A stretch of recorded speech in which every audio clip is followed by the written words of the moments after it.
بسم الله الحمد لله والصلاة والسلام على رسول الله مدن قدومية مدن يالي مرويين اللي بعد هذا شرفت له waxaan si kooban ugu soo bandhigayaa barnaamijka iyo maadada aan rabo golaha sharafta leh ku hogaamiyo hadii aad ii doorataan xilka gudoomiyaha golaha shacabka ka shaqeynta isku duubnida isku haynta xildhibaanada mudane gudoomiye mudane yaalay marweyn xildhibaanada sharafta leh hadii aad codkiina siisaan oo aad ii doorataan xilka gudoomiyaha golaha shacabka waxaan golaha hortiisa ka ballan qaadayaa in hogaankaygu uu udubdhaxaad u noqon doono inaan mar walba mudnaanta koowaad siiyo in aan ilaaliyo isku duubnida xubnaha golaha shacabka oo aan ka fogaado wax kasta oo toos ama si dadban u keeni kara kooxaysi sidii hore u dhici jirtay waxaan mar labaad ballan qaadayaa in dhaqankii soo jireenka ahaa ee ragaadiyay golaha aan ciribtirno oo aan marnaba ka leexan xeer hoosaadka golaha isla markaana aan qofna ka yeelin inuu baalmaro adkaynta korjoogteynta iyo la xisaabtanka xukuumadda haddii aad ii doorataan gudoomiyaha golaha waxaan ballan qaadayaa inaanay dhacayn xukuumad iyo baarlamaan isku milma oo dambe baarlamaanku wuxuu ku shaqayn doonaa maqaamka dastuurka ah maqaamka uu siiyey dastuurka ee ah korjoogteynta la xisaabtanka xukuumadda matalaadda bulshada mudane yaaliye marweyn sida uu qabo dastuurka ku-meel gaarka ah ee Soomaaliya xubin kasta oo golaha ka mid ah waxay matashaa deegaan iyo bulsho Soomaaliyeed sidaa darteed waxaan kala shaqayn doonaa xubnaha golaha sidii ay ugu xirnaan lahaayeen bulshada ay matalaan ugana faa'iideyn lahaayeen fursadaha dawladnimo dhamaystirka dib u eegista dastuurka mudane yaaliye marweyn haddii aad ii doorataan xilka gudoomiyaha golaha shacabka waxaan ballan qaadayaa inaan muddo kooban ku dhamayna dib u eegista dastuurka ku-meel gaarka ah dib u eegista dastuurka ku-meel gaarka wuxuu noqday mashruuc aan dhammaanayn oo dadweynaha Soomaaliyeed iyo saaxiibada Soomaaliya ee caalamka la yaaban yihiin in wali dastuurku qabiyo yahay 10 sano kadib baarlamaanadii hore waxay ku guul daraysteen inay dhameystiraan ama xataa u dhawaadaan in meel macquul ah la soo gaarsiiyo dhameystirka dastuurka ku-meel gaarka sidaa darteed waxaa iga go'an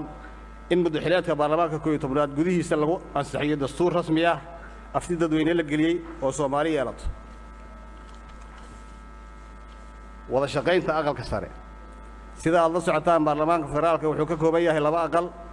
xogayaal ayaad u tihiin in labada aqal wada shaqayn wax ku olah aanay ka dhaxayn baarlamaankii 10aad aniga barnaamijkaygu wuxuu yahay haddii xilka gudoomiyaha aad ii doorataan inaan abuuro jawi wada shaqayn caafimaad qabta markii ugu horreysay laga dhex abuuro labada gole ee baarlamaanka federaalka Soomaaliya iyadoo aan ku salayn doono shaqooyinka dastuurka ku-meel gaarka kala siiyay labada gole waxaan ka shaqayn doonaa oo aan horseedi in aan hirgeliyo samaynta xeer hoosaad wadaag ah oo yeeshaan labada gole oo marka labada gole shaqo ka dhaxaysa gudagelayaan loo adeegsado in guddi wadaaga la sameeyo oo meelihii xubnaha labada aqal ku kala aragti duwanaadaan ka soo shaqeeya si fadhiyada labada gole ugu soo bandhigaan talada ay ku soo heshiiyaan sare u qaadidda aqoonta xildhibaanada dhanka baarlamaanka mudane yaaliye marweyn xildhibaanada sharafta leh anigoo ka faa'iideysanaya aqoonteeda iyo waaya aragnimadeyda siyaasadeed baarlamaanka waxaan ku hogaamin doonaa dejinta siyaasad iyo qorshaha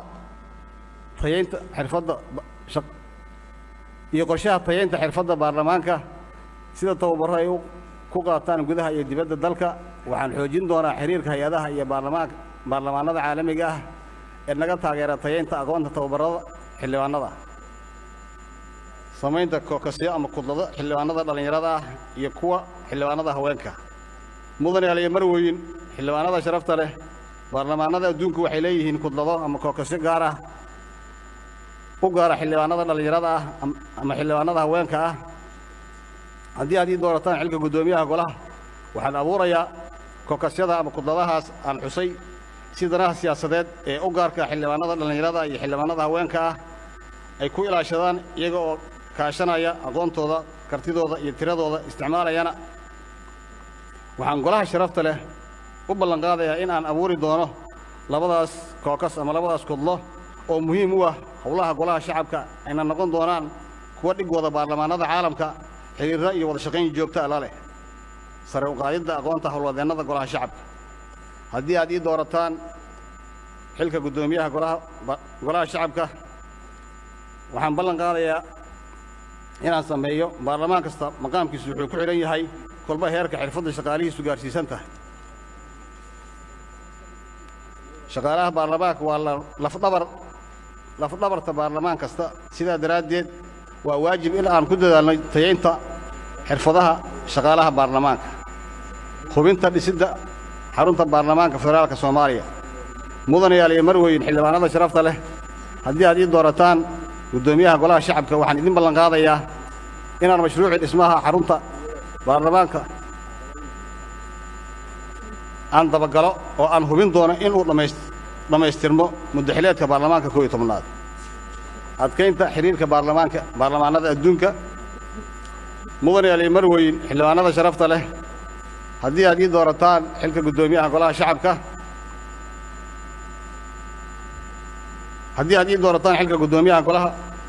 waxaan baarlamaanada caalamiga ee aan xubinta ka nahay waxaan ballan qaadayaa wada shaqaynta baarlamaanada caalamiga ee aan xubinta ka nahay adkeeyana miisaaniyadda safarada golaha oo yar awgeed waxaa dhaca ama dhici jiray in xubnaheennii nagu matali lahaa awoodi waayaan inay ka qayb galaan shirarka guud iyo kuwa gaarka ah ee baarlamaanada caalamiga taas oo sharaf dhac ku ah qaranka Soomaaliyeed waxaan xoogga saarayaa in aan helno miisaaniyad ku filan howlaha golaha safarada caafimaadka xubnaha shaqaalaha iyo howl socodsiinta shaqada golaha dhamaystirka hay'adaha dawladda mudanayaal iyo marweyn xildhibaanada sharafta leh anigoo ka duulaya in la helo dawlad wanaagsan oo ku dhisan isla xisaabtan waxaan ballan qaadayaa in aan ka shaqeeyo sidii loo dhisi lahaa hay'adda adeegga garsoorka oo muhiim u ah dawladnimadeenna sidoo kale waxaan dawladnimada fasiraadda dastuurka iyo xeerarka kaleba looga maarmin in la helo maxkamadda dastuuriga ahayd oo aan awood badan gelin doono sidii aan u hirgelin lahayn mudanayaal iyo marweyn xildhibaanada sharafta leh haddii aad isiisaan kalsoonida oo aad ii doorataan guddoonka golaheenna waxaan ballan qaadayaa in aan ku maamulo golaha aniga iyo saaxiibada kale si dhexdhexaadnimo ah oo muxaafid iyo mucaaradba ay u siman yihiin waxaan horseedayaa ilaalinta haybadda golaha iyo sharafta xildhibaanada waxaan ballan qaadayaa in aan difaaci doono xasaanadda iyo xurmada xildhibaanka sidoo kale waxaan ku xurmayn doonaa xorriyadda hadalka iyo kala duwanaanshaha aragtida xildhibaanada waxaan ka shaqayn doonaa inay xildhibaanadu helaan xuquuqda maaliyadeed ee ku qeexan miisaaniyadda sidoo kale waxaan dadaal dheeri ah gelin doonaa sidii aan kor ugu qaadi lahayn mushaharka iyo xuquuqda xildhibaanka oo aan aaminsanahay inaanu ku filnayn una qalmin waxaan ka shaqaynayaa ilaalinta dastuurka iyo hirgelinta xeer hoosaadka golaha waxaan hortabin siinayaa dhammaystirnada dastuurka ku-meelgaarka ah iyo curinta iyo ansixinta shuruuc horseeda dhisidda hay-adaha dhiman ee dawladda iyo dhammaystiridda kuwa dhismahoodu qabyada tahay waxaan xoojinayaa xiriirka saaxiibtinimo ee baarlamaanka federaalku la leeyahay baarlamaanada caalamka ah gaar ahaan xoojinta wada shaqaynta baarlamaanka carabta iyo baarlamaanka islaamka iyo kan afrika waxaan ku dadaalayaa in guddiyada golaha loo dhammaystiro dhammaan waxyaabaha u fududaynaya howlgalkooda maadaama ay yihiin cidda u xilsaaran qorshaynta ajandayaasha curinta iyo wax kabadilidda shuruucda iyo korjoogtaynta howlaha xukuumadda waxaan ku dadaalayaa in golaheennu noqdo mid si dhab ah u matala shacabka una dhiga nugul dhegaysiga guuxa dadweynaha waxaan xoojinayaa xiriirka baarlamaanka federaalka iyo golayaasha wakiilada dawladaha xubnaha ka ah dawladda federaalka Soomaaliya waxaan u ballan qaadayaa in aan ku dadaalo sidii aan uga shaqayn lahaa taakulada caafimaad iyo sugidda amniga xildhibaanka waxaan ka shaqayn doonaa xasilinta siyaasadda guud ahaan dalka lagu hogaaminayo mudanayaal iyo marweyn xildhibaanada sharafta leh waxaan warkayga ku soo koobayaa waxaad u baahan tihiin hoggaan idinka mid ah hoggaan ka fog eex iyo kooxaysi hoggaan ilaaliya sarraynta sharciga hoggaan leh dulqaad iyo karti waxaa iga xusuusina in maalinta 27 bisha afraad aanay muddo 4 sano ama 5 sano hadda kadib dib inoo soo mari doonin sidaa darteed waxaa muhiima in xildhibaanku walba uu ka fiirsado codkaaga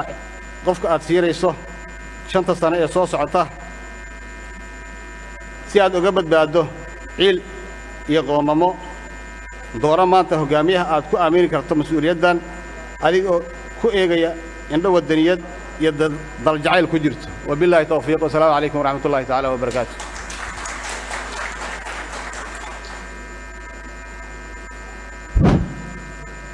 waxaan u yeerayaa xildhibaan